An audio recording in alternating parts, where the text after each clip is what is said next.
Si è spostato il livello, insomma, su un terreno politico che assolutamente non è il mio e non ci voglio entrare. Alto là alle polemiche sui tamponi e al loro scivolamento nella sfera meramente politica.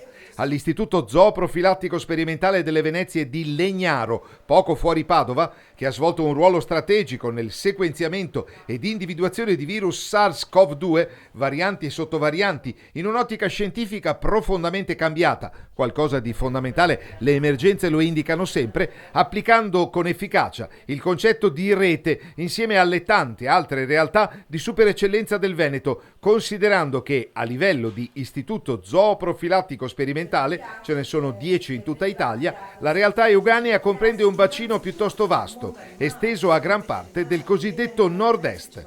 Sotto osservazione oggi le principali varianti di Omicron, cioè Centaurus e soprattutto Cerberus, che interessa quasi il 60% dei casi oggi diagnosticati di infezione da Covid-19.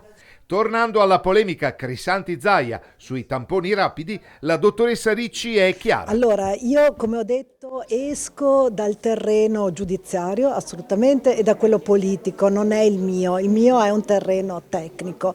Quello che so è che in Veneto abbiamo fatto un numero di tamponi molecolari elevatissimo ed era il massimo che riuscivamo a fare. Questo posso dirlo senza tema di smentita perché facevamo parte del sistema, abbiamo lavorato tutti tantissimo e più di così non si poteva fare. Quindi i tamponi rapidi sono stati aggiunti nel sistema, ma non solo in Veneto, perché in tutte le regioni italiane, ma anche in molti stati a livello internazionale sono stati utilizzati, non è mica stato un utilizzo solamente veneto, e sono stati aggiunti ai tamponi molecolari per migliorare la capacità diagnostica.